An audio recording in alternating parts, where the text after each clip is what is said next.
Hey now, it's Sharon. I'm back to share another idea on how to better policing here in the US.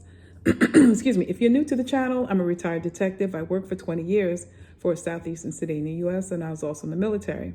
I'm sharing my thoughts, ideas, opinions, experience in hopes of using myself as an example and sharing my perspectives in hopes of helping others see it the way I saw it and hopefully turn out better officers and restructure policing based on some of the things I talked about and what I'm going to talk about.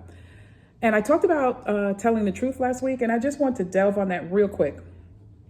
I found myself questioning if I should tell the truth. I shared that in other videos. Why am I questioning that? And it's because of the environment I was in. We had this thing in policing, we called it test a lie. Basically, you're testifying, and if they don't ask you the right questions, there's a way you should answer so you don't get other officers in trouble. And that was hard. It was hard. It was stressful. And I couldn't keep doing that. And so we called it test a lie. It was a running joke. And so even joking about telling the truth, that shouldn't be an issue in policing. Another one I talk about in way earlier videos, sitting on the range, and there's a big gigantic sign that says don't walk on the grass, but then there's a pathway in the grass in front of the sign. And I just thought to myself, if you're willing to just break this little rule on being truthful, okay, I'm going to step around and walk on the pavement.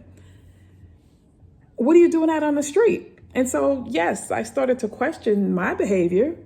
The officers that I saw breaking small little rules, parking facing the wrong way on a street and things like that.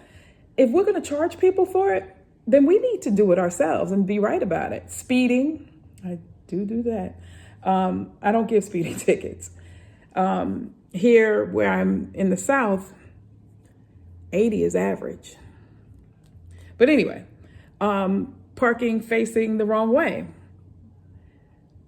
But then I think about how, as an officer, my sergeants used to come to me and like, Walters, you don't have any tickets today. And in my mind, my presence deterred somebody from doing something stupid. But I couldn't put that on paper. And we called it productivity. People called it a quota.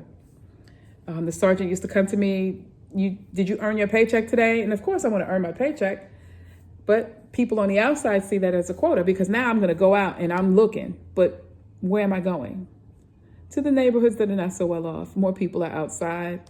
I could see something going on like smoking weed or drinking in public or something like that. And we fill our jails with that. When I wanted to like really truly investigate some white collar stuff, that takes hours and days. And a lot of times you don't have that time. And I think that helped to create this environment of telling the truth is optional and it shouldn't be optional. I don't know. I just want to share that little bit with you guys. That can happen on any job. If you like, comment below. Maybe you've experienced it. I don't know. I'd like to hear some stories and ideas and perspectives on how do we fix it? How do we fix that? Because accountability should have a foundation of truth. But if we're joking about it and cutting lines and curves and we tell this truth when it concerns this, but we don't necessarily have to tell the truth if we're going to get another officer in trouble. And that's what I was faced with a lot of times. And yeah, I was ostracized and retaliated against. I talk about that in other videos. I talk about that in this book, a book I wrote. My Middle Eastern conflict, looking back at my future. Notice the stick figure. And I share some of my journaling that I was doing while I was going through that. It's a couple of years.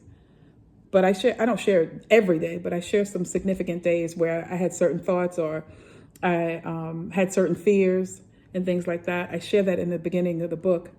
But it also helped me clear out some of the biases that I had in my heart. So I hope that I wrote the book to tell my story and maybe help somebody else who's going through similar things, not just in policing, in any job. And if you're a Christian, I would say read part 3 first and then go back and read the beginning of the book. The book is on lulu.com under the spirituality and religion tab. I have an online store. I put the link for that in the description along with the book. And again, comment if you've gone through some of the things that I've mentioned, just to provide me a different perspective. That's how I learn. And maybe somebody else, you might be helping somebody else by commenting too. And with that being said, as is our tradition, you don't necessarily have to go through a thing to learn from it. Talk to you later. Bye.